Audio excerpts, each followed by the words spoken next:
मृत्यु एक ऐसा शब्द जिससे हम में से ज्यादातर लोग डरते हैं।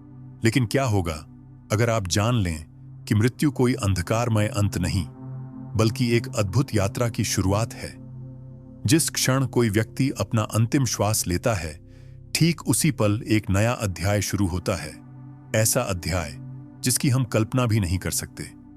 सबसे पहले आत्मा धीरे धीरे शरीर से अलग हो जाती है। कोई पीड़ा नहीं होती, कोई डर नहीं होता, केवल एक असाधारण हल्कापन और अविश्वसनीय मानसिक स्पष्टता का अनुभव होता है। एक ऐसा अनुभव जो पृथ्वी पर कभी नहीं हुआ। उसके बाद जो होता है वह हमारे पूरे यथार्थ की समझ को हिला देता है। आत्मा एक ऐसे वातावरण में पहुंचती है जो अक्सर उसके जीवन के परिचित स्थानों जैसा प्रतीत होता है, एक आदर्शीकृत रूप, ताकि नए अस्तित्व को अपनाना सहज हो। लेकिन आत्मा इस क्षण अकेली नहीं होती। सबसे पहले स्वागत करने आते हैं वही प्रियजन जो उससे पहले इस यात्रा पर जा चुके होते हैं। दादा दादी, माता पिता, दोस्त, यहां तक कि कभी कभी पालतू पशु भी। वे केवल प्रेमपूर्वक मिलने नहीं आते, बल्कि उनका एक गहरा उद्देश्य होता है, आत्मा को यह समझाने में सहायता करना कि जीवन का अंत नहीं हुआ है, बस उसका स्वरूप बदल गया है। इन्हीं प्रियजनों के साथ साथ कुछ विशिष्ट प्रकाशमय आत्माएं भी प्रकट होती हैं, जिन्हें हम स्पिरिचुअल गाइड्स कहते हैं। ये वही मार्गदर्शक होते हैं जिन्होंने जीवन भर आत्मा के साथ रहते हुए उसे सटल संकेत दिए थे, उसकी रक्षा की थी, और अब उसके इस नए अध्याय में उसका साथ देने आए हैं। हर आत्मा इस नए आयाम में एक साथ नहीं जागती। कुछ तुरंत चेतना पा लेती हैं, तो कुछ को अनुकूलन में समय लगता है। यह समय पृथ्वी के दिनों या हफ्तों जितना हो सकता है, आत्मा को नए अस्तित्व के लिए तैयार करने में लगता है। इस दौरान आत्मा को विशेष प्रकार की देखभाल मिलती है। जैसे कोई रोगी चिकित्सा केंद्र में उपचार पाता है, वैसे ही यहां आत्मिक उपचार होता है। लेकिन यहां उपचार आत्मा का होता है, न कि शरीर का। जैसे जैसे आत्मा इस नए संसार में स्थिर होती है, वह महसूस करती है कि अब भौतिक नियम उस पर लागू नहीं होते। विचार से ही वह स्थान बदल सकती है, बिना शब्दों के संवाद कर सकती है, और भावनाएं इतनी तीव्र होती हैं कि पृथ्वी पर कभी अनुभव नहीं की होंगी। यही है उस चेतना का असली जागरण, जो अब भौतिक सीमाओं से पूरी तरह मुक्त हो चुकी है। अब आत्मा एक ऐसी अवस्था में पहुंच चुकी होती है जहां वह भौतिक शरीर से पूरी तरह मुक्त है। लेकिन इसी के साथ शुरू होती है एक सबसे गहन और परिवर्तनकारी प्रक्रिया, जिसे कहते हैं लाइफ रिव्यू। यह कोई अदालत नहीं होती, कोई स्वर्गीय न्यायाधीश आपको दंड या पुरस्कार नहीं देता। सबसे कठोर निर्णय हम स्वयं अपने लिए करते हैं। कल्पना कीजिए, आप अपने जीवन की पूरी फिल्म देख रहे हैं, लेकिन केवल एक दर्शक बनकर नहीं।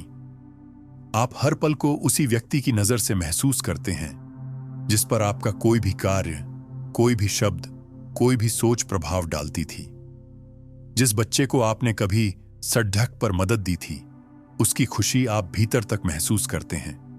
लेकिन वहीं कभी किसी पर क्रोध में बोले गए शब्द का दुख भी उतनी ही तीव्रता से महसूस होता है। यह अनुभव करुणा और समझ से भरपूर होता है, और जीवन में कभी भी महसूस किए गए किसी भी अनुभव से कहीं अधिक शक्तिशाली। यह प्रक्रिया रेखीय, लिनियर नहीं होती। यह जन्म से मृत्यु तक सीधी नहीं चलती। घटनाएं विषय के आधार पर, पाठों के आधार पर, बार बार दोहराए गए व्यवहारों के आधार पर सामने आती है। मानो आत्मा अपने जीवन के सबसे महत्वपूर्ण और सीखने योग्य क्षणों की एक विशेष प्रस्तुति खुद के लिए तैयार करती है। यहां सबसे चौंकाने वाली बात यह होती है कि हमारी सबसे बड़ी शिक्षाएं अक्सर हमारे जीवन के सबसे कठिन, सबसे पीड़ादायक और सबसे असफल क्षणों से ही मिलती हैं। जिस विश्वासघात ने हमें तोड़ दिया था, जिस नुकसान को हम जीवन में सबसे बद्धा अन्याय समझते थे, जो बीमारी हमें बेहद तकलीफ देती थी, अब ये सब नए दृष्टिकोण से दिखने लगते हैं। और यहां आत्मा को एक और अद्भुत रहस्य का पता चलता है। वे लोग जिन्हें हम जीवन में अपरिचित या यहां तक कि शत्रु मानते थे, वे भी हमारे ही आत्मिक समूह का हिस्सा थे, जिन्होंने किसी न किसी उद्देश्य से हमारे विकास में भूमिका निभाई थी। जीवन के रंगमंच पर जो विरोधी थे, वे पर्दे के पीछे हमारे सबसे पुराने आत्मीय मित्र निकले। यह प्रक्रिया कितने समय तक चलेगी, इसका कोई निश्चित नियम नहीं है। कुछ आत्माएं इसे जल्दी पूरा कर लेती हैं, तो कुछ को इसमें अधिक समय लगता है। लेकिन एक बात निश्चित है, यहां कोई जल्दबाजी नहीं होती। हर आत्मा को उसके विकास के लिए जो भी चाहिए वही मिलता है, और यही उस आत्मिक संसार की गहरी करुणा को दर्शाता है। आत्मा का यह जीवन पुनरावलोकन पूरा होते ही उसके सामने खुलता है एक और रहस्य, आत्मिक संसार की अद्भुत संरचना। यह कोई एक रूप, एक समान जगह नहीं है जहां सभी आत्माएं एक जैसी स्थिति में होती हैं। नहीं, यह एक गहराई से सुव्यवस्थित और जटिल व्यवस्था है, जहां आत्माएं अपने अपने वाइब्रेशनल लेवल यानी कंपन के स्तर के अनुसार अलग अलग आयामों में निवास करती है। इसे आप एक विशाल आत्मिक नगरी की तरह समझ सकते हैं, जिसमें अनेक आस-पड्डुड होस होते हैं। हर एक क्षेत्र उसकी आत्माओं के कंपन और चेतना के स्तर के अनुसार तय होता है। निचले स्तरों में वे आत्माएं होती हैं जो अब भी बहुत भारी और नकारात्मक ऊर्जा में फंसी होती हैं, जिन्हें लोभ, द्वेष, लालच या घृणा से मुक्ति नहीं मिली। ये आत्माएं भले ही भौतिक शरीर से मुक्त हो चुकी हों, लेकिन उनके विचार और भावनाएं अब भी उसी पुराने बंधन में जकती रहती हैं। यह कोई दंड नहीं होता, बल्कि एक प्राकृतिक परिणाम होता है। जैसे तेल और पानी अपने आप अलग हो जाते हैं, वैसे ही आत्माएं भी समान कंपन वाले क्षेत्रों में स्वतः आकर्षित होती हैं। जैसे जैसे आत्मा का कंपन ऊंचा होता है, वह स्वतः ही अधिक उज्ज्वल और सौहार्दपूर्ण आयामों की ओर जाती है। बीच के स्तरों में अधिकांश सामान्य आत्माएं होती हैं। वे आत्माएं जिन्होंने जीवन में अच्छे बुरे दोनों अनुभव किए, जिन्होंने प्रेम किया, गलतियां की, लेकिन सीखने और आगे बढ़ने की इच्छा उनके भीतर प्रबल रही। इन स्तरों के वातावरण पृथ्वी जैसे होते हैं, लेकिन एक आदर्श रूप में। यहां कोई गरीबी नहीं होती, बीमारी नहीं होती, हिंसा नहीं होती। एक सकारात्मक और शांत वातावरण में आत्माएं यहां अपने अनुभवों को गहराई से समझती हैं। और फिर आते हैं उच्चतम स्तर। ये वो आयाम हैं जिनका वर्णन शब्दों में करना कठिन है। यहां शुद्ध प्रकाश और प्रेम का साम्राज्य होता है। यहां वे आत्माएं होती हैं जिन्होंने कई जन्मों में असीम सेवा, करुणा और प्रेम का मार्ग अपनाया। ये आत्माएं अब केवल अपने उत्थान के लिए नहीं, बल्कि अन्य आत्माओं के मार्गदर्शन के लिए काम करती हैं। और एक सबसे महत्वपूर्ण बात, इस व्यवस्था में कोई स्थिरता नहीं होती। आत्मा अपनी चेतना और कर्म के अनुसार ऊपर जा सकती है, और अगर वह नकारात्मकता में लौटती है तो नीचे भी गिर सकती है। कोई यहां प्रवेश दिखावा करके नहीं कर सकता। कंपन ही आत्मा की आध्यात्मिक पहचान होती है, जिसे न कोई छिपा सकता है, न बदल सकता है। इसीलिए हर आत्मा को अपने स्तर के अनुसार ही वह स्थान मिलता है जहां वह सबसे अधिक सीख और विकास प्राप्त कर सके। अब सवाल उठता है, इन आत्माओं का दिन कैसे बीतता है? क्या वे बस किसी उजले बादल पर बैठकर शांति में डूबी रहती हैं, या फिर कुछ कर भी रही होती हैं? सच पूछिए तो आत्मिक संसार जीवन से कहीं ज्यादा सक्रिय और गतिशील है जितना हम सोचते हैं। यहां आत्माएं कोई निष्क्रिय, एकरस जीवन नहीं बिताती। वे न केवल अपने आत्मिक विकास में लगी होती हैं, बल्कि अन्य आत्माओं और यहां तक कि धरती के संसार में भी सक्रिय भूमिका निभाती है। मध्य स्तरों की आत्मिक नगरी में असली नगरों जैसी संरचनाएं होती हैं, लेकिन वह सब चेतना से निर्मित होता है। यहां विद्यालय होते हैं जहां आत्माएं ब्रह्मांडीय नियमों को गहराई से समझती हैं। अस्पताल होते हैं जहां गहरे आत्मिक घावों को ठीक किया जाता है। यहां प्रयोगशालाएं होती हैं जहां ऐसी ऊर्जा तकनीकों का विकास होता है जो पृथ्वी पर सकारात्मक बदलाव लाने में मदद करें। कला केंद्र होते हैं जहां आत्माएं अपनी रचनात्मकता को उस स्तर पर व्यक्त कर सकती हैं जो भौतिक शरीर में कभी संभव ही नहीं था। यहां का कार्य कोई बोझिल जिम्मेदारी नहीं होती। यह एक प्राकृतिक अभिव्यक्ति होती है आत्मा के उस उद्देश्य की जिसे वह अपने भीतर लेकर आती है। भूतपूर्व चिकित्सक यहां ऊर्जात्मक उपचार में लग जाते हैं। वे पृथ्वी के डॉक्टरों को भी प्रेरित करते हैं, जटिल सर्जरी में, नई खोजों में। पूर्व शिक्षक आत्मिक शिक्षक बन जाते हैं, नव आगंतुक आत्माओं को आध्यात्मिक नियम सिखाते हैं। कलाकार ऐसे संगीत और चित्रों की रचना करते हैं जिनका कंपन आत्मा के स्तर को ऊंचा उठा देता है। यहां व्यक्तिगत रिश्ते भी गहरे रूप में विकसित होते हैं। आत्मिक परिवार दोबारा मिलते हैं, सच्चे मित्र फिर से जुड़ते हैं। यहां आत्मिक बंधन स्वार्थ और अहंकार से परे होते हैं।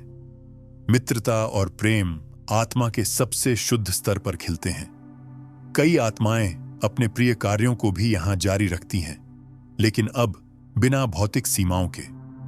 एक पियानो वादक आत्मा ऐसा संगीत रच सकती है जो सीधे आत्मा को छूता है। एक माली आत्मा ऐसे पुष्प उगा सकती है जो देखने वालों की ऊर्जा के अनुसार रंग बदलते हैं। यह संसार हमारे सोच से कहीं अधिक जीवंत और अद्भुत है, और इसी संसार में आत्माएं एक और महत्वपूर्ण कार्य करती हैं, हमसे संवाद स्थापित करने का प्रयास। अब हम उस रहस्य से रूबरू होते हैं जिसने हमेशा इंसानों की जिज्ञासा को भड़काया है। मरे हुए लोग हमसे कैसे संपर्क करते हैं? बहुत से लोग मानते हैं कि यह सब केवल कल्पना है, लेकिन वास्तविकता इससे कहीं अधिक सूक्ष्म और शक्तिशाली है। आत्माएं लगातार हमसे संपर्क करने की कोशिश करती हैं, बस हमारी चेतना उतनी संवेदनशील नहीं होती कि हम उन्हें महसूस कर सकें। जब एक आत्मा अपने प्रियजनों से जुड़ना चाहती है तो वह सबसे पहले सपनों का सहारा लेती है। रात को जब हमारा चेतन मन शांत होता है तो आत्मा उस क्षण का उपयोग करती है, हमें कुछ दिखाने के लिए, कुछ कहने के लिए। कभी कभी कोई दिवंगत दादी सपने में आकर सिर्फ मुस्कुरा देती है। कभी कोई पिता जो अब इस दुनिया में नहीं रहा एक सलाह देकर चला जाता है, और हमें लगता है यह सपना था, लेकिन वह वास्तव में एक मुलाकात होती है। इसके अलावा आत्माएं इलेक्ट्रॉनिक ऊर्जा को भी प्रभावित करती है। कभी लाइट अचानक झपकने लगे, कभी मोबाइल में कुछ अजीब आवाजें आने लगें, या बिना वजह कोई गाना बज उठे जो उस इंसान की याद दिला दे, तो समझ जाइए वह आत्मा पास है। कभी कभी एक महक अचानक हमारे आसपास महसूस होती है, जैसे किसी की पुरानी खुशबू, अगरबत्ती या कोई खास फूल। यह भी आत्मा का संकेत होता है कि वह हमारे बहुत करीब है। लेकिन सबसे बड़ा संकेत आता है अंदर की आवाज के रूप में। कभी आपको अचानक कोई विचार आता है, कोई निर्णय लेने की प्रेरणा मिलती है, कोई रुकावट के बीच रास्ता खुल जाता है, तो समझिए यह वही है, कोई ऐसा जो अब शरीर में नहीं है लेकिन आपकी आत्मा से गहराई से जुड़ा हुआ है। यह संपर्क कभी जोर से नहीं होता, न ही यह चिल्लाकर कहता है मैं यहां हूं। यह तो बस एक फुसफुसाहट की तरह होता है जो दिल के भीतर सुनाई देती है। अब सवाल है, हर किसी को यह अनुभव क्यों नहीं होते? क्यों कुछ लोग दिवंगत प्रियजनों की उपस्थिति को महसूस कर लेते हैं जबकि कुछ बिल्कुल नहीं? आगे हम जानेंगे उन कारणों को जो आत्मिक संपर्क को संभव बनाते हैं या असंभव। दरअसल यह बात पूरी तरह से इस पर निर्भर करती है कि जीवित व्यक्ति और आत्मा के बीच भावनात्मक बंधन कितना गहरा था। और दूसरा सबसे बड़ा कारण है आत्मा का चेतन स्तर। जो आत्माएं अधिक विकसित होती हैं, जिन्होंने अपने अनुभवों से समझ, करुणा और जागरूकता अर्जित कर ली है, वे अधिक स्पष्ट तरीके से संपर्क स्थापित कर सकती हैं। वहीं जिन आत्माओं में अभी भी उलझन है, दुख है, या जो अचानक मृत्यु के आघात में फंसी हुई है, वे उतनी स्पष्ट ऊर्जा नहीं भेज पाती। इसी तरह हमारी अपनी ऊर्जा भी फर्क डालती है। अगर कोई व्यक्ति लगातार भय, चिंता, क्रोध या गहरे अवसाद में डूबा हुआ है, तो उसका कंपन इतना भारी हो जाता है कि वह उस सूक्ष्म फ्रीक्वेंसी पर नहीं आ पाता जहां आत्माएं संवाद करती हैं। वहीं जो व्यक्ति ध्यान करता है, प्रकृति के संपर्क में रहता है, प्रेम और आभार से भरा हुआ होता है, वह एक खुला द्वार बन जाता है। ऐसे लोगों के सपनों में दिवंगत आत्माएं अक्सर आती हैं, संकेत देती हैं, मार्गदर्शन करती हैं। यह भी याद रखना चाहिए, आत्माएं कभी जबरदस्ती संपर्क नहीं करती। वे हमेशा हमारी स्वतंत्र इच्छा का सम्मान करती हैं। अगर आप भीतर से तैयार नहीं हैं, भयभीत हैं या खुलकर स्वीकार नहीं कर सकते, तो आत्मा संपर्क करने के लिए प्रतीक्षा करेगी। फिर आता है एक और बड़ा रहस्य। क्या सभी आत्माएं संपर्क करना चाहती हैं? उत्तर है नहीं। कुछ आत्माएं बहुत जल्दी अगले स्तर पर चली जाती हैं। वे वहां से नए कामों में लग जाती हैं, सीखने में, सेवा में, आत्मोद्धार में। ऐसे में वे कभी कभी ही संपर्क करती हैं, वो भी गहरे प्रेम या विशेष अवसरों पर।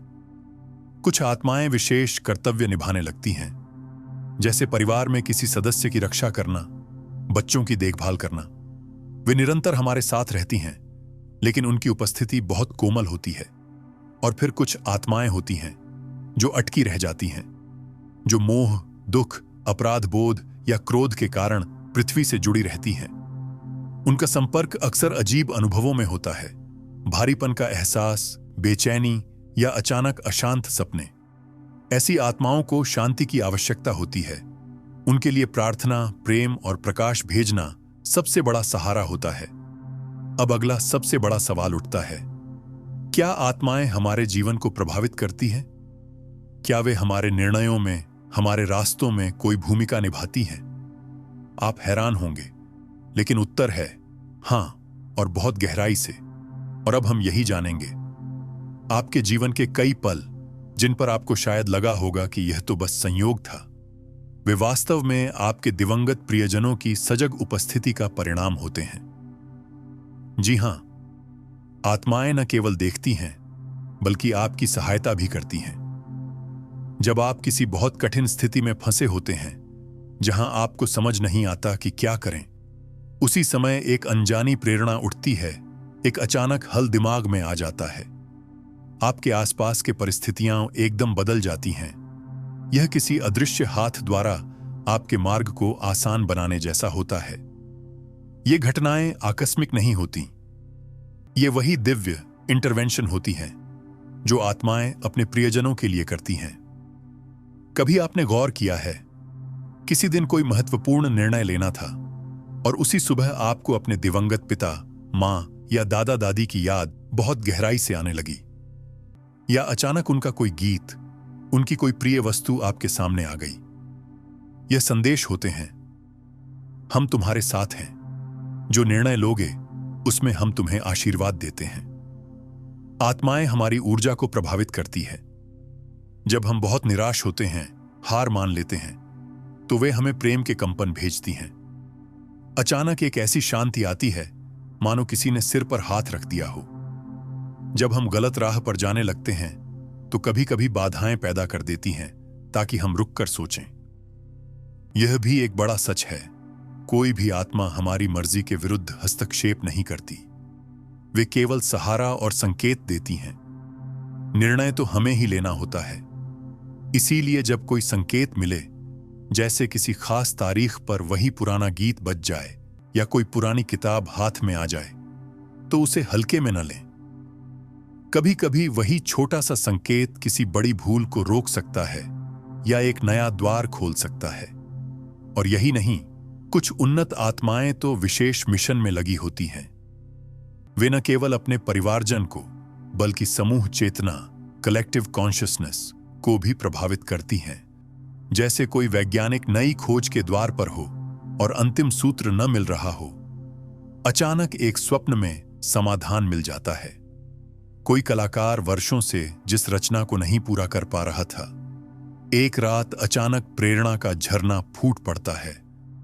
यह केवल उनकी अपनी बुद्धि नहीं होती, बल्कि कई बार दिव्य मार्गदर्शन होता है। अब सवाल उठता है, क्या आत्माएं हमें भविष्य से भी बचा सकती हैं? उत्तर जितना सरल है, उतना ही रहस्यमय भी। आत्माएं हमें संकेत देकर चेतावनी अवश्य दे सकती हैं, लेकिन वे हमारी नियति को बदलने में सीधे हस्तक्षेप नहीं करती। वे समय समय पर सपनों में, संकेतों में, अंदर की आवाज के रूप में मार्गदर्शन भेजती है। फिर चाहे वो अचानक अंदर से उठी कोई बेचैनी हो जो आपको किसी रास्ते पर जाने से रोक दे, या एक बार फिर वही पुरानी तस्वीर सामने आ जाए जो आपको किसी खास निर्णय से रोकने के लिए प्रेरित कर दे। यह सब संयोग नहीं है। आपके दिवंगत प्रियजन हर कदम पर आपकी यात्रा में सहचर बने रहते हैं। अब अगला प्रश्न यह उठता है, क्या आत्माएं केवल अपने प्रियजनों के ही पास आती हैं, या वे अन्य लोगों के जीवन में भी भूमिका निभाती हैं? और यही हम अब जानेंगे। आत्माएं केवल अपने प्रियजनों के ही पास नहीं आती। उनका कार्य क्षेत्र इससे कहीं अधिक व्यापक होता है।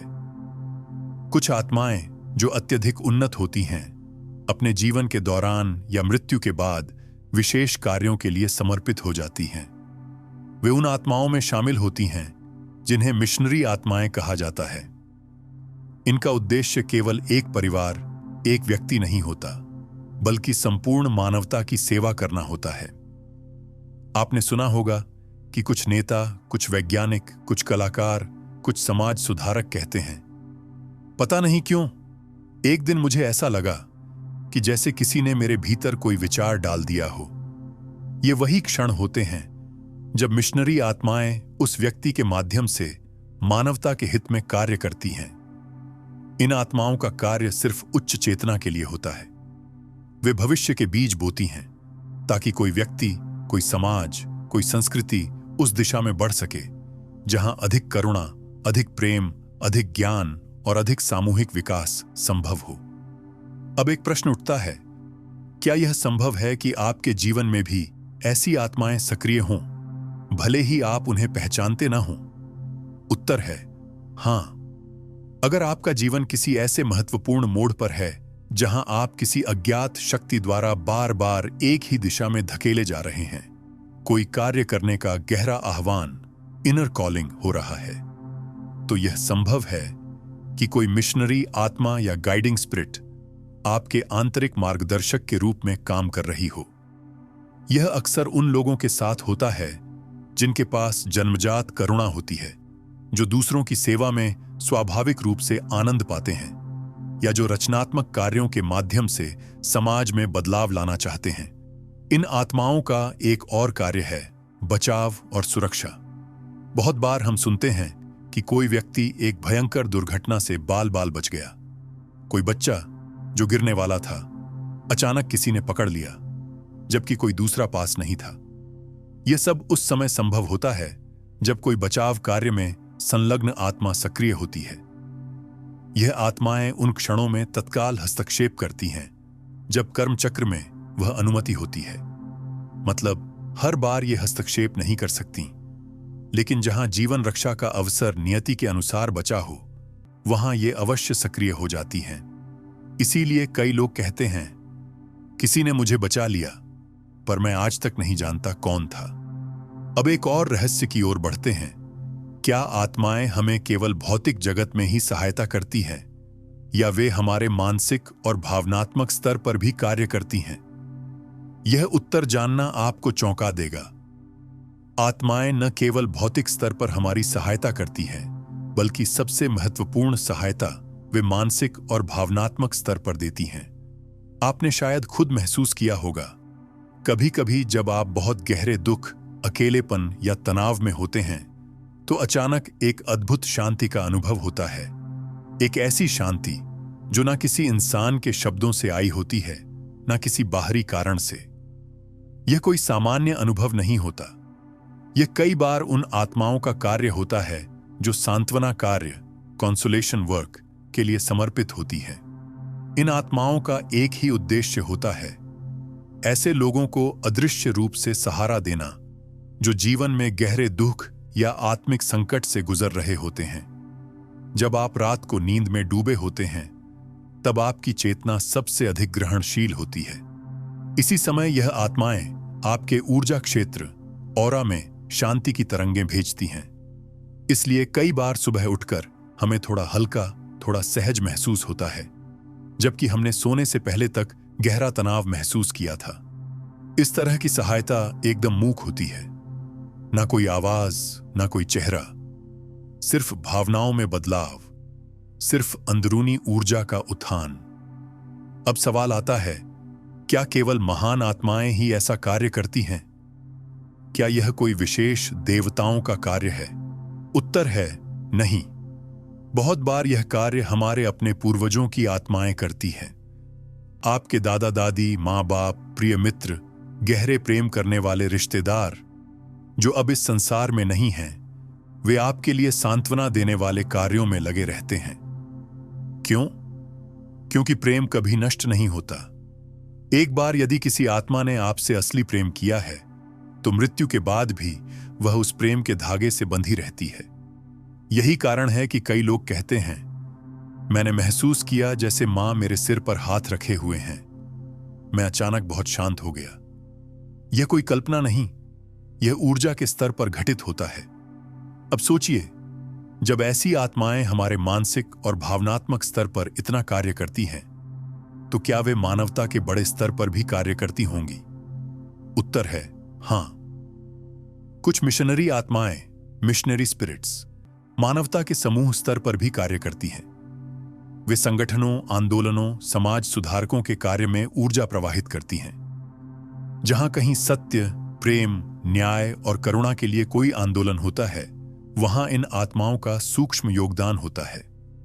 अब एक और बड़ा प्रश्न उठता है, क्या यह आत्माएं केवल सहायक कार्य करती हैं, या क्या उनके पास स्पष्ट जिम्मेदारियां भी होती हैं? जवाब जानकर आप हैरान रह जाएंगे। जी हां, आत्माएं सिर्फ संवेदनात्मक सहयोग ही नहीं देती, बल्कि मृत्यु के बाद उनका जीवन एक संगठित सेवा में परिवर्तित हो जाता है। बहुत लोग सोचते हैं कि मृत्यु के बाद आत्माएं बस शांति से विश्राम करती हैं, पर सच्चाई इससे कहीं ज्यादा रोमांचक है। असल में मृत्यु के बाद का जीवन एक और भी सक्रिय चरण होता है। हर आत्मा अपने विकास के स्तर और पिछली जिंदगी में अर्जित क्षमताओं के अनुसार कुछ न कुछ जिम्मेदारी निभाती है। आप इसे एक महान आध्यात्मिक संगठन, कॉस्मिक ऑर्गेनाइजेशन की तरह समझ सकते हैं, जहां हर आत्मा को कोई न कोई भूमिका सौंपी जाती है। उदाहरण के लिए, कुछ आत्माएं हीलर, स्पिरिचुअल डॉक्टर्स के रूप में काम करती हैं। वे धरती के अस्पतालों में ऊर्जा के स्तर पर सहायता पहुंचाती हैं। कभी कभी किसी जटिल सर्जरी के दौरान डॉक्टर को अचानक कोई नया समाधान सूझ जाता है, तो समझ लीजिए कि उस क्षण पीछे से किसी आत्मा ने प्रेरणा दी होगी। इसी तरह कुछ आत्माएं रक्षक दलों, गार्डियन स्पिरिट्स में कार्यरत होती हैं। इनका काम होता है लोगों को अनावश्यक दुर्घटनाओं से बचाना, संकट के समय आत्मबल देना और जिंदगी के अहम फैसलों में सही दिशा दिखाना। आपने भी कभी कभी अनुभव किया होगा, पता नहीं क्यों उस दिन मैं अचानक किसी रास्ते पर जाने से रुक गया। बाद में सुना कि वहां दुर्घटना हुई, या मुझे बिना किसी कारण किसी से अचानक संपर्क करने की तीव्र इच्छा हुई और वही व्यक्ति उस समय संकट में था। यह सब रक्षक आत्माओं के हस्तक्षेप के उदाहरण होते हैं। अब सोचिए, क्या सिर्फ डॉक्टर और रक्षक ही होते हैं? नहीं, कुछ आत्माएं भावनात्मक उपचार, इमोशनल हीलिंग का भी कार्य करती हैं। जब कोई व्यक्ति अत्यधिक दुख, अवसाद या गहरे मानसिक संकट में होता है, तब ये आत्माएं उसके ऊर्जा क्षेत्र में शांति और सकारात्मक ऊर्जा पहुंचाती है। इसीलिए कई बार व्यक्ति को अचानक हिम्मत और उम्मीद महसूस होने लगती है, बिना किसी बाहरी कारण के। इतना ही नहीं, कुछ आत्माएं मानवता के सामूहिक विकास, कलेक्टिव स्पिरिचुअल एवोल्यूशन के लिए भी काम करती हैं। वे धर्मगुरुओं, लेखकों, वक्ता और आध्यात्मिक कार्यकर्ताओं को प्रेरणा देती हैं, ताकि वे मानव समाज में बड़ी चेतना का संचार कर सकें। सबसे अद्भुत बात यह है कि ऐसी सेवा करने वाली आत्माएं कोई महान संत नहीं होती। अक्सर वे साधारण लोग होते हैं जिन्होंने अपने जीवन में सच्चे प्रेम, सेवा और मानवता के लिए कार्य किया होता है। मृत्यु के बाद उनकी आत्माएं इन्हीं गुणों के आधार पर विशेष सेवा मिशन चुनती है और फिर पूरे आध्यात्मिक संसार में एक अदृश्य किंतु प्रभावशाली भूमिका निभाती हैं। अब एक बहुत बड़ा प्रश्न उठता है, क्या ये आत्माएं अपनी आत्मिक उन्नति भी मृत्यु के बाद जारी रखती हैं या वहीं रुक जाती हैं? जवाब बेहद चौंकाने वाला है। हां, आत्मिक विकास मृत्यु के बाद भी तेजी से चलता है। बल्कि सच कहें तो शरीर के बंधन से मुक्त होने के बाद आत्मा के पास अपनी चेतना को विकसित करने के अनगिनत नए अवसर होते हैं। धरती पर हम समय, शरीर, समाज और कर्मों की सीमाओं में बंधे रहते हैं। लेकिन मृत्यु के बाद ये सारी सीमाएं टूट जाती हैं। अब आत्मा के पास होता है एक विशाल ब्रह्मांडीय पुस्तकालय, जहां से वह किसी भी प्रकार का ज्ञान तुरंत अर्जित कर सकती है। यहां सीखना किताबों से नहीं, बल्कि मन से मन के बीच प्रत्यक्ष संचार के माध्यम से होता है। जैसे कोई पूरा ज्ञान इंस्टेंटली डाउनलोड कर लेना।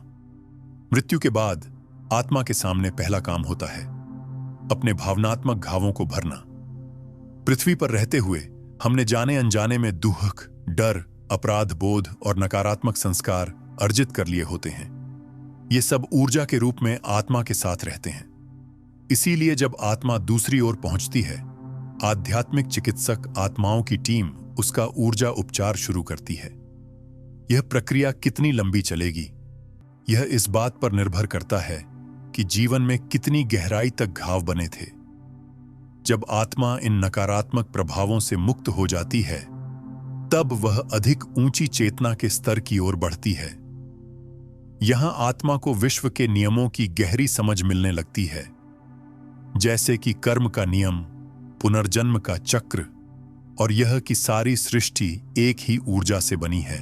आप कल्पना कीजिए, मानो आंखों पर पड़ा पर्दा हट जाए और अचानक पूरा ब्रह्मांड एक खुली किताब की तरह सामने आ जाए। आगे बढ़कर आत्मा विशेष क्षमताओं को भी विकसित करती है, जैसे कि दूरदृष्टि, क्लेयरवॉयंस, टेलीपैथी, सूक्ष्म यात्रा, एस्ट्रल ट्रैवल और ऊर्जा का सूक्ष्म नियंत्रण। अत्यंत विकसित आत्माएं चाहें तो भौतिक दुनिया में अस्थायी रूप से प्रकट भी हो सकती है, भौतिक घटनाओं को प्रभावित कर सकती है और एक साथ अनेक स्थानों पर अपनी उपस्थिति दर्ज करा सकती हैं। लेकिन सबसे बड़ी बात यह है कि करुणा और निर्विवाद प्रेम जैसी विशेषताएं मृत्यु के बाद और भी गहराई से विकसित होती हैं। जैसे जैसे आत्मा बढ़ती है, वह समझने लगती है कि हम सब एक ही दिव्य ऊर्जा के अंश हैं। उसके भीतर से भेदभाव, पूर्वग्रह और सीमित सोच अपने आप मिट जाती है और वह एक विशाल प्रेममय चेतना का हिस्सा बन जाती है। कुछ आत्माएं आगे विशिष्ट ज्ञान के क्षेत्रों में गहन अध्ययन करती हैं, उपचार, शिक्षा, कला, कॉस्मिक विज्ञान इत्यादि में। ऐसे में वे बहुत विकसित आध्यात्मिक विश्वविद्यालयों में जाती हैं, जहां सृष्टि की उत्पत्ति, जीवों का विकास और अस्तित्व के रहस्यों पर उच्च अध्ययन किया जाता है। यह यात्रा कभी समाप्त नहीं होती, यह एक अनंत विकास यात्रा है। यहां तक कि सबसे उन्नत आत्माएं भी नित्य नए आयामों को समझती हैं और अपने प्रेम और सेवा की क्षमता को लगातार विस्तार देती रहती है। अब एक सवाल उठता है, क्या हर आत्मा इतनी सहजता से इस यात्रा में आगे बढ़ पाती है या कुछ आत्माएं कहीं फंस जाती हैं? उत्तर बेहद महत्वपूर्ण है, लेकिन नहीं, हर आत्मा सहजता से इस यात्रा में आगे नहीं बढ़ पाती। कुछ आत्माएं मृत्यु के बाद बीच के क्षेत्र में फंस जाती हैं, न पूरी तरह धरती से कट पाती हैं, न ही उच्च आध्यात्मिक लोकों में प्रवेश कर पाती हैं। ये आत्माएं कहलाती हैं भटकी हुई आत्माएं, और इनके पीछे के कारण हमारे जीवन की बहुत गहरी सच्चाई को उजागर करते हैं। सबसे पहला कारण है भौतिक चीजों से अत्यधिक लगाव। वे लोग जिन्होंने अपने पूरे जीवन में सिर्फ धन, सत्ता, भोग के पीछे भागा, मृत्यु के बाद इन चीजों के छूट जाने को स्वीकार नहीं कर पाते। वे पुराने स्थानों पर भटकते रहते हैं, बार बार अपनी उपस्थिति दर्ज करवाने की कोशिश करते हैं, एक ऐसी दुनिया में जहां उन्हें अब कोई नहीं देखता। दूसरा कारण है आकस्मिक या दर्दनाक मृत्यु। कभी दुर्घटना, हत्या या आत्महत्या के शिकार लोग अक्सर इस झटके से बाहर नहीं आ पाते। वे यह समझ ही नहीं पाते कि वे मर चुके हैं। वे अपनी पुरानी दिनचर्या में फंसे रहते हैं और अदृश्य होकर भी बार बार उसी जीवन को जीने की कोशिश करते हैं। तीसरा कारण है आसक्ति और विकृति। नशे की लत, जुए का जुनून, वासना, ये सब गहरी ऊर्जा की जंजीरें बन जाती हैं। इन वासनाओं से बंधी आत्माएं मरने के बाद भी उन्हीं इच्छाओं के पीछे भटकती रहती हैं और कई बार जीवित लोगों को प्रभावित करने लगती हैं, जो उनके ही जैसे विकारों में फंसे होते हैं। चौथा बड़ा कारण है गहरा अपराध बोध या प्रतिशोध। कुछ आत्माएं जो जीवन में गंभीर गलतियां कर बैठती हैं, वे खुद को माफ नहीं कर पाती, या तो खुद को सजा देती हैं या किसी के प्रति बदले की भावना के कारण चिपकी रहती है। 5वां कारण है भय। कई आत्माएं उन धार्मिक डरावनी अवधारणाओं में विश्वास करती हैं कि मृत्यु के बाद उन्हें नरक में अनंत काल तक जलना पड़ेगा। इस डर के कारण वे छिपी रहती हैं, प्रकाश की ओर जाने से इनकार कर देती हैं, जबकि सच में वहां प्रेम और करुणा ही उनका इंतजार कर रही होती है। इन भटकी हुई आत्माओं को मुक्त करने के लिए विशेष आध्यात्मिक टीम होती है। ये इवॉल्व्ड आत्माएं सहनशीलता और करुणा के साथ इन आत्माओं को समझाती हैं, प्रेरित करती हैं कि वे प्रकाश की ओर बढ़ें, स्वयं को मुक्त करें। लेकिन यह प्रक्रिया कभी भी जबरन नहीं होती। हर आत्मा को अपने समय पर यह निर्णय खुद लेना होता है। कोई जल्दी तैयार हो जाती है, कोई दशकों या सदियों तक अपने ही बनाए अंधकार में भटकती रहती है। फिर भी ब्रह्मांड में कोई आत्मा सदा के लिए खोई नहीं रहती। प्रेम और करुणा की ऊर्जा हमेशा उनका इंतजार करती रहती है। अब सवाल उठता है, जब एक आत्मा मुक्त होकर प्रकाश में प्रवेश कर जाती है, तो क्या वह बस चैन की नींद सोती रहती है? नहीं, वास्तविक यात्रा तो वहां से शुरू होती है। जब आत्मा अंततः प्रकाश में प्रवेश कर लेती है, तो ऐसा नहीं होता कि वह बस आराम करती रहे, बल्कि यहीं से असली गतिविधियां शुरू होती हैं। मृत्यु के बाद आत्मा एक तरह के उच्च ऊर्जा केंद्र में जाती है, जहां वह अपने आगे के कार्यों और सीखने की प्रक्रिया में भाग लेती है। कोई आत्मा निष्क्रिय नहीं रहती। हर आत्मा के पास करने के लिए कोई न कोई काम होता है, जो उसके आत्मिक विकास के साथ साथ इस संपूर्ण ब्रह्मांड के विकास से भी जुड़ा होता है। वहां का जीवन बहुत ही सक्रिय और रचनात्मक होता है। यहां भूतपूर्व डॉक्टर, शिक्षक, कलाकार फिर से सेवा के लिए आगे आते हैं। डॉक्टर आत्माएं ऊर्जा उपचार के लिए विशेष टीम में शामिल होती हैं। वे धरती के अस्पतालों में जाकर ऊर्जा स्तर पर मदद करती हैं। जब कोई डॉक्टर अचानक कोई नई समझ पाता है या कोई जटिल सर्जरी सहजता से सफल होती है, तो उसके पीछे अक्सर इन आत्माओं का योगदान होता है। शिक्षक आत्माएं अंतरिक्षीय स्कूलों में जाकर नई आत्माओं को ब्रह्मांड के नियम सिखाती हैं। वे अपने पिछले जीवन के अनुभवों को ज्ञान में बदलकर अन्य आत्माओं को जागरूक करती हैं। कलाकार आत्माएं अब विचारों और भावनाओं से ऐसी रचनाएं करती हैं जिन्हें शब्दों में नहीं बांधा जा सकता। संगीत, चित्र, प्रकाश, ऐसी सृष्टियां जो आत्मा को उच्च चेतना की ओर प्रेरित करती हैं। कुछ आत्माएं संरक्षण कार्यों में लग जाती हैं। वे धरती पर संभावित दुर्घटनाओं को रोकती हैं, लोगों को अंदरूनी प्रेरणा देती हैं, ताकि वे सही समय पर सही निर्णय ले सकें। एक और बड़ा कार्य होता है सांत्वना देना। ऐसी आत्माएं उन परिवारों और व्यक्तियों के पास जाती हैं जो शोक, अवसाद या गहरे दुख में फंसे होते हैं। वे ऊर्जा की तरंगों के माध्यम से उन्हें शांति और सहारा देती हैं।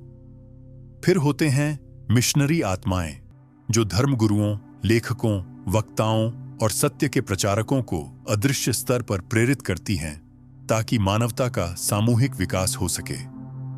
लेकिन सबसे अद्भुत कार्य है उन विशेष बच्चों की देखभाल करना जो किसी अशक्तता या गंभीर बीमारी के साथ जन्म लेते हैं। इन आत्माओं का कार्य होता है उन बच्चों को असीम प्रेम और संरक्षण देना, ताकि वे अपना आध्यात्मिक पाठ पूरा कर सकें। यह जानना और भी अद्भुत है कि इनमें से कई आत्माएं साधारण लोग होती हैं, जिन्होंने जीवन में बस सेवा और प्रेम को प्राथमिकता दी थी। उन्हें संत या महापुरुष होने की आवश्यकता नहीं थी। केवल सच्चे प्रेम और सेवा की भावना ही उन्हें इस पवित्र कार्य के लिए सक्षम बनाती है। अब सवाल उठता है, क्या ये आत्माएं सिर्फ अपनी ही उन्नति के लिए काम करती हैं, या उनका उद्देश्य कुछ और गहरा है? इन आत्माओं का उद्देश्य सिर्फ अपनी उन्नति नहीं होता, बल्कि इनका सबसे बड़ा लक्ष्य होता है समष्टि कल्याण। ब्रह्मांड एक अंतर्जाल है, जहां एक आत्मा का विकास सभी आत्माओं के विकास में योगदान करता है। यही कारण है कि जितनी अधिक उन्नत आत्माएं होती हैं, वो और अधिक सेवा में जुट जाती हैं। उनका सबसे बड़ा आनंद यही होता है कि वो अन्य आत्माओं को जागरूक करें, उन्हें प्रकाश की ओर बढ़ने में सहायता दें। अब बात करते हैं आध्यात्मिक उन्नति की प्रक्रिया की। धरती पर रहते हुए हम भौतिक बंधनों, शरीर के कष्टों और मनोभावों में उलझे रहते हैं। लेकिन मृत्यु के बाद जब आत्मा इन बंधन से मुक्त हो जाती है, तब उसकी वास्तविक यात्रा शुरू होती है।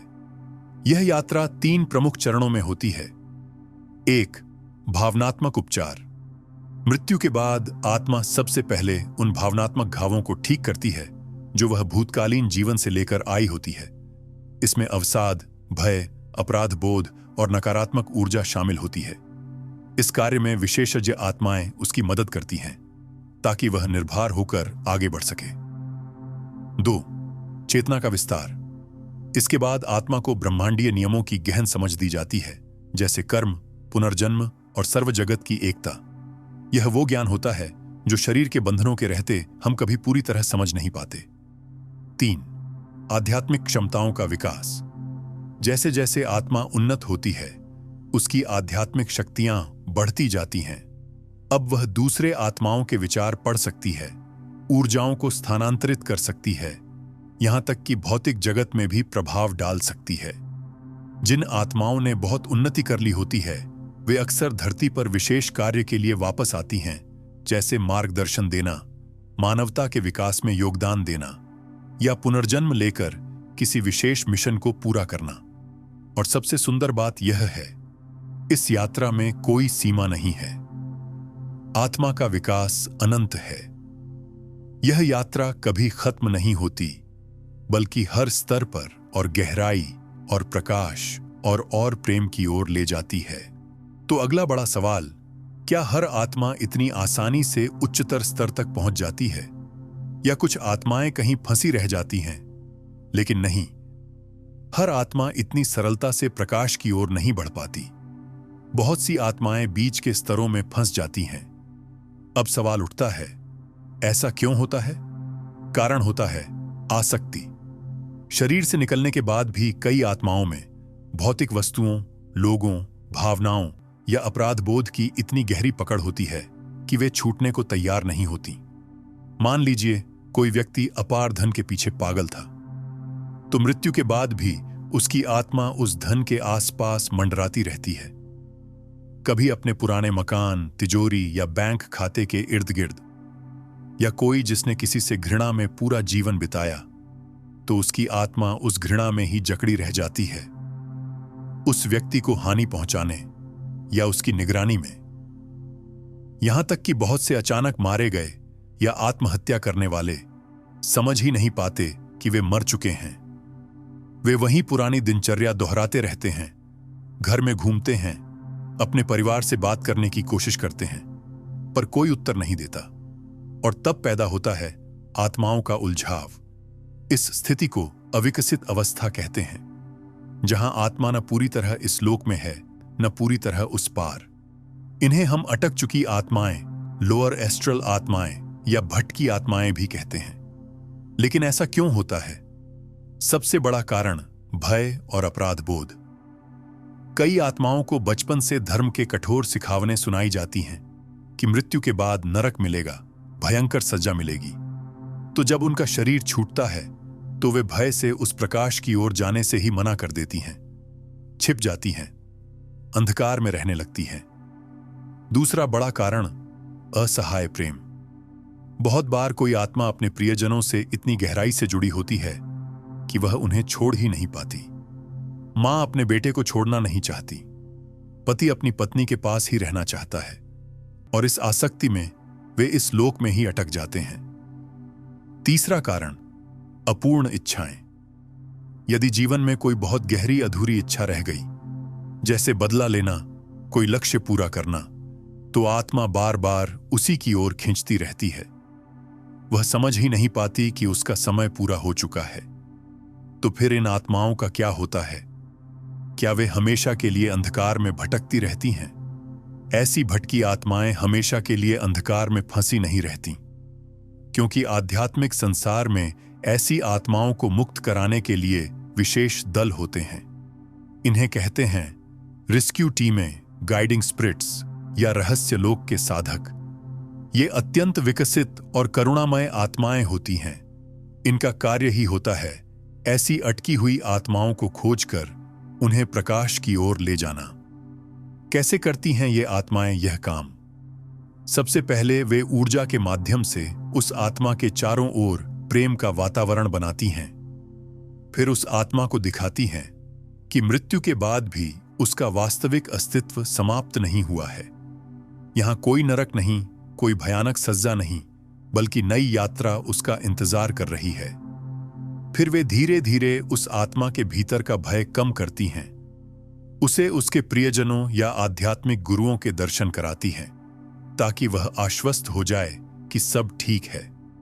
अक्सर ऐसा होता है कि भटकी आत्माएं अपने पुराने परिवार या संपत्ति से इतनी जुड़ी होती हैं कि उन्हें बार बार समझाना पड़ता है कि उनका कार्य अब उस लोक में नहीं रह गया।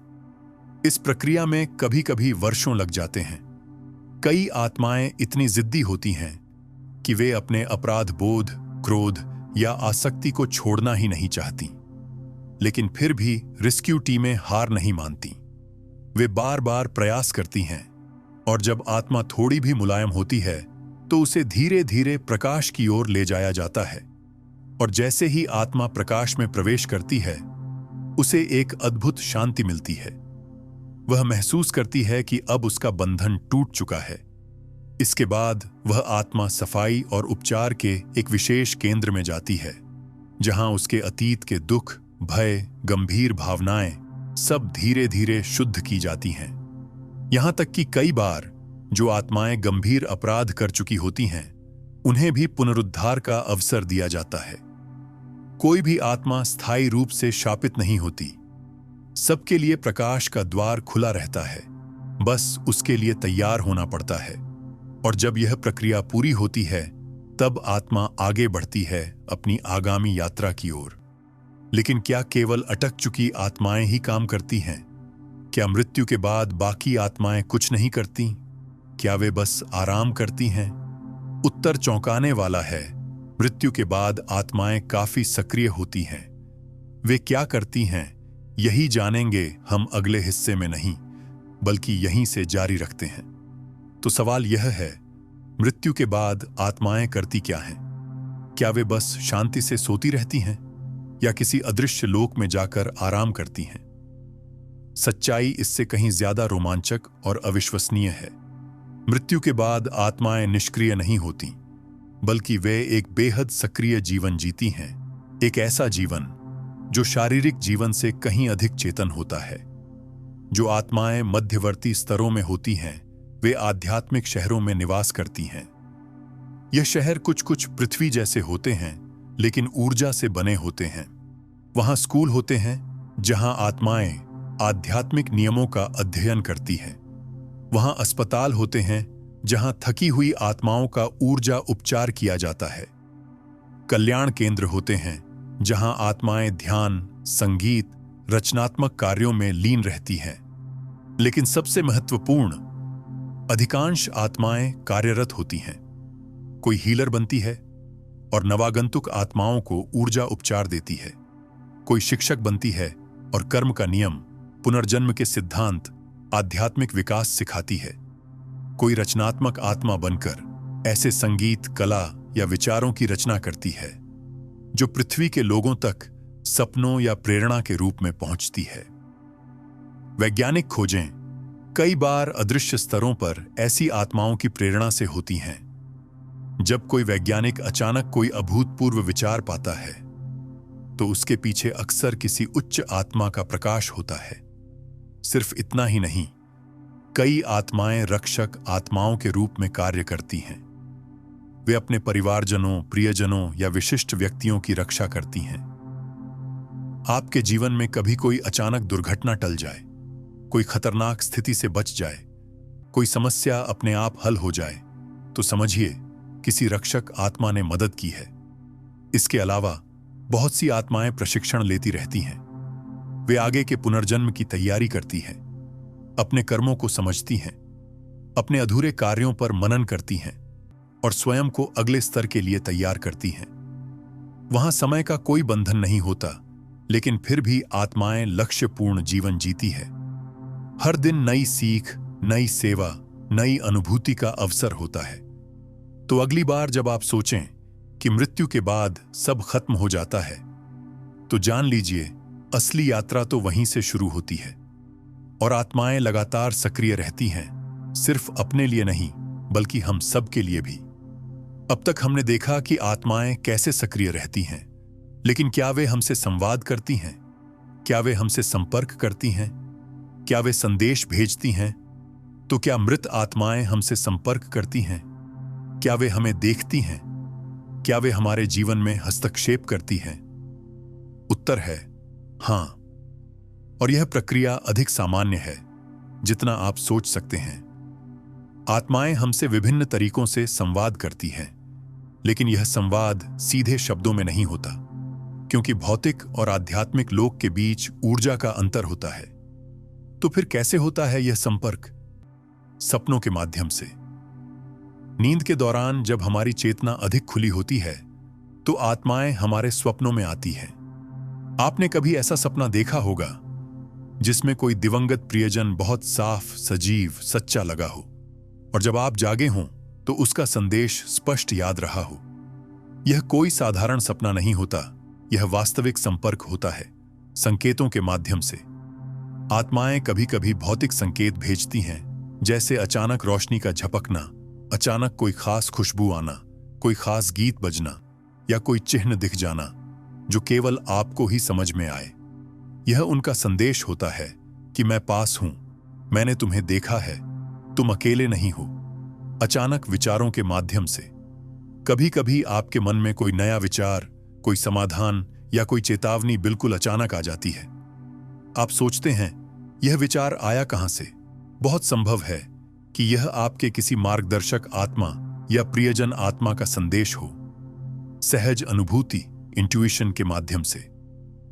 आपने कभी महसूस किया होगा कि किसी स्थान पर जाने का मन नहीं हो रहा, या किसी व्यक्ति से मिलने में झिझक हो रही है, या अचानक कहीं जाने का आकर्षण महसूस हुआ।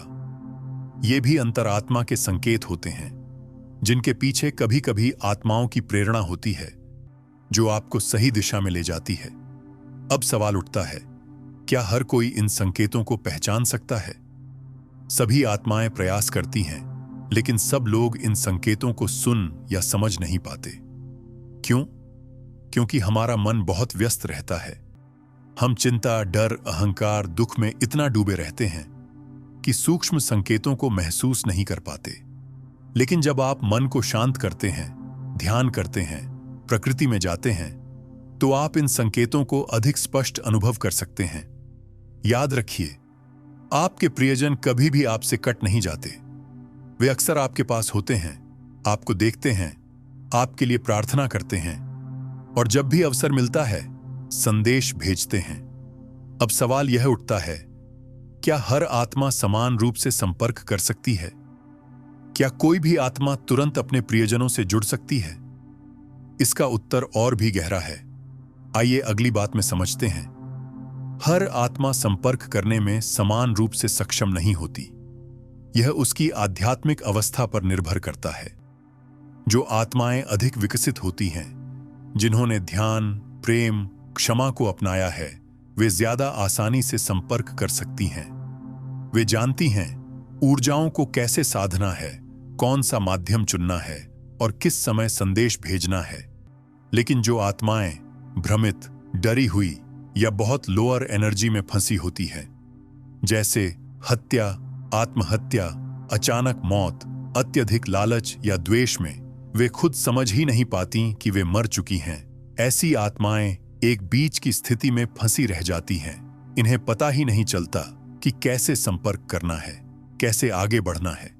इन आत्माओं की मदद के लिए उच्च स्तरीय आत्मिक गाइड्स कार्य करते हैं। वे इन आत्माओं को प्रकाश की ओर ले जाने का प्रयास करते हैं, परंतु जब तक आत्मा स्वयं त्याग, स्वीकृति और प्रेम को नहीं अपनाती, वह उस भ्रमित अवस्था में रह जाती है और संपर्क करना भी कठिन हो जाता है।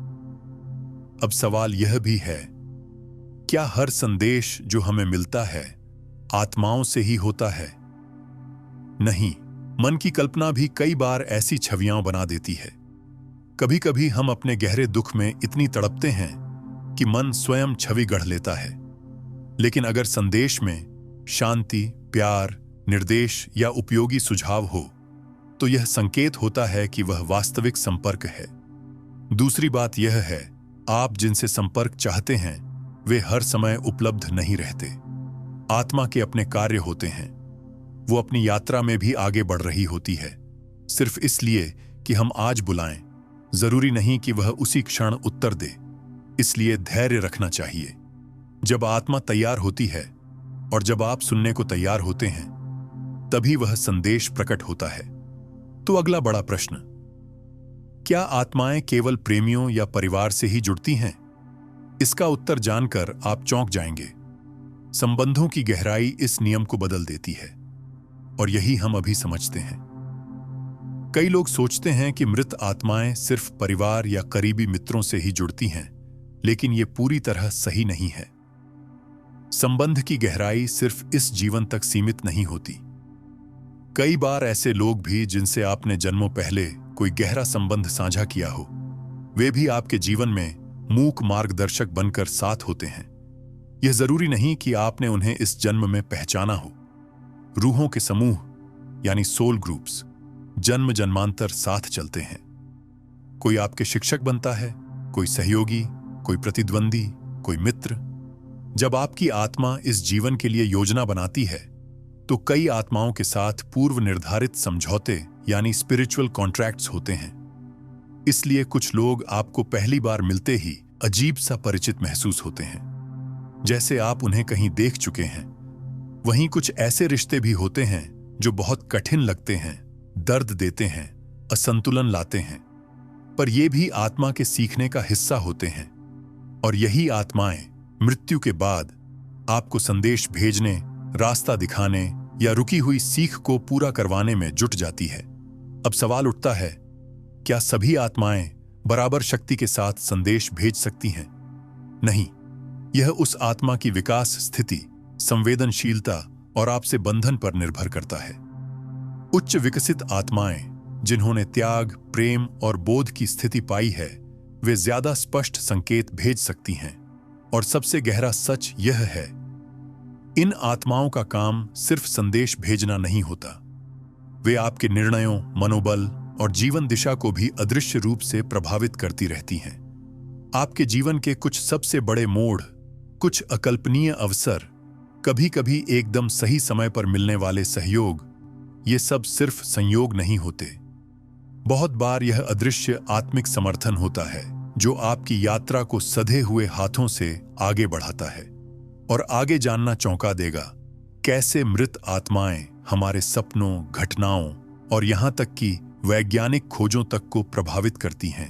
अब तक आपने जाना कि आत्माएं हमारे जीवन को गहराई से प्रभावित करती है, लेकिन क्या आप जानते हैं, कई बार बड़ी खोजें, कलात्मक रचनाएं, यहां तक कि वैज्ञानिक आविष्कार भी इन्हीं मृत आत्माओं के अदृश्य योगदान से साकार होते हैं।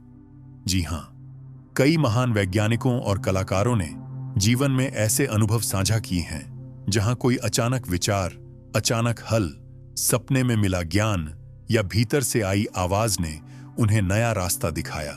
इसे इंट्यूटिव डाउनलोड्स कहते हैं, और अक्सर ये अत्यधिक विकसित आत्माओं द्वारा प्रेरित होते हैं जो मानवता के सामूहिक विकास में सहायता कर रहे होते हैं। जैसे किसी वैज्ञानिक को वर्षों से कोई समस्या सुलझ नहीं रही हो और अचानक रात में सपने में हल मिल जाए, या कोई लेखक सैकड़ों पन्ने बिना रुके लिख डाले, जैसे कोई भीतर से लिखवा रहा हो। यह सब महज कल्पना नहीं, बल्कि ऊर्जाओं का हस्तांतरण होता है। ऐसी आत्माएं जिन्हें उच्च लोकों में विशेष प्रशिक्षण मिला होता है, वे जानती हैं कि कब, कैसे और किसे प्रेरणा देनी है। और सिर्फ बड़े काम ही नहीं, आपके अपने छोटे छोटे निर्णय, अचानक साहस, किसी से मिलने की प्रेरणा, कभी कभी ये भी इन्हीं आत्माओं द्वारा सुगम मार्गदर्शन होता है। कई बार आपने महसूस किया होगा, आप किसी गलत राह पर बढ़ रहे थे और अचानक मन बदल गया या कोई रुकावट आ गई। यह भी आत्मिक हस्तक्षेप ही होता है जो आपको आपके पथ से भटकने से बचाता है। इसी तरह कभी कभी प्रेम संबंध, नई मित्रता, सही समय पर किसी से मिलना, यह भी आत्मिक योजना का हिस्सा होता है, जहां पिछली जिंदगी में बने बंधन अब नए रूप में पुनः सक्रिय होते हैं। और यह जानकर आप चकित रह जाएंगे, कुछ आत्माएं तो विशेष उद्देश्यों के लिए सदियों तक मानव समाज को प्रभावित करती रहती हैं।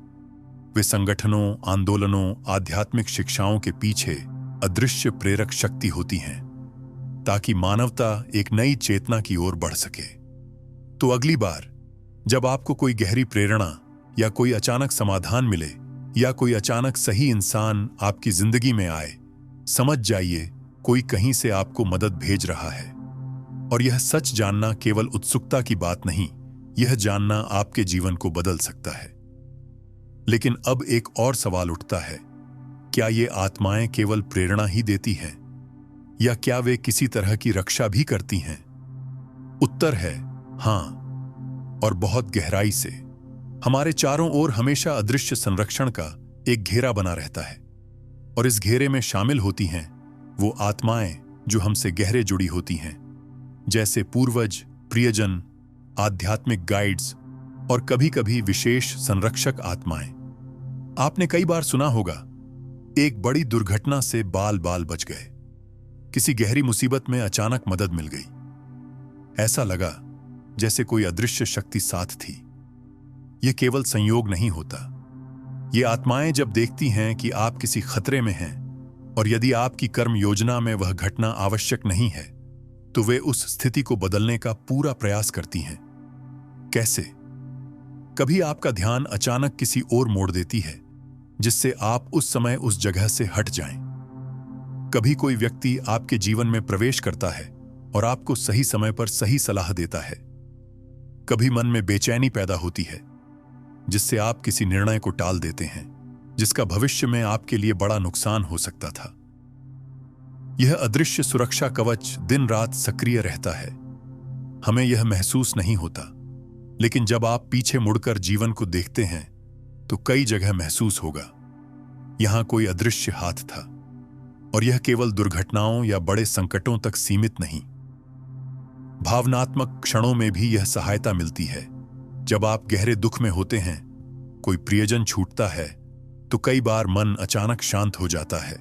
कभी कभी सपने में कोई दिव्य संदेश मिलता है।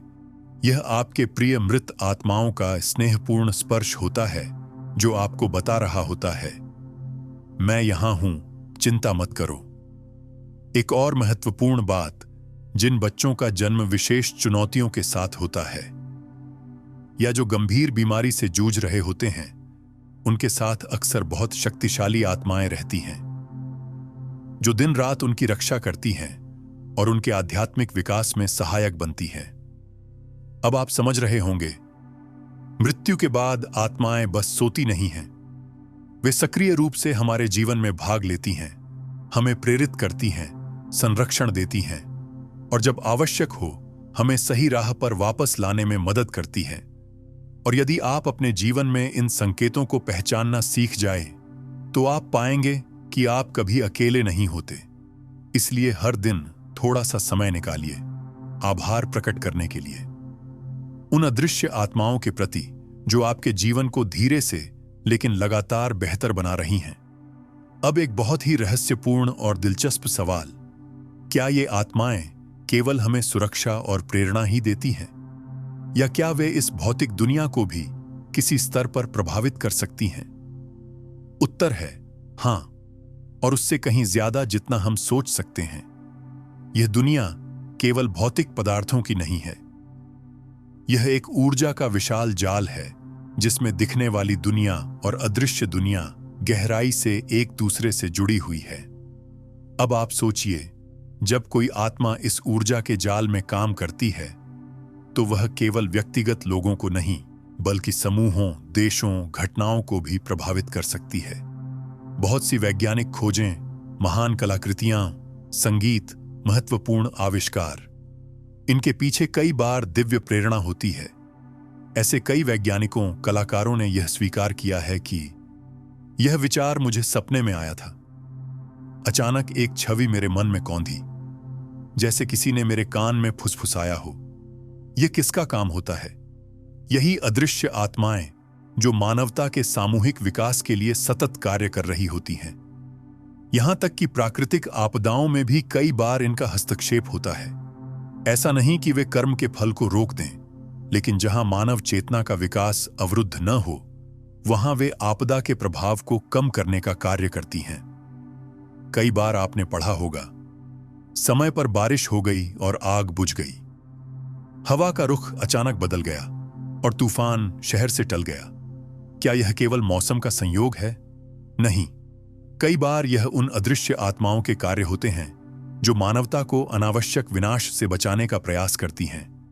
अब सबसे रोचक बात, आपके जीवन में जो संयोग घटते हैं, अचानक किसी से मिल जाना जो आपकी जिंदगी बदल दे, सही समय पर सही अवसर मिल जाना, किसी कठिनाई से बिल्कुल आखिरी क्षण में बाहर निकल आना, इनके पीछे महीनों की अदृश्य योजना होती है।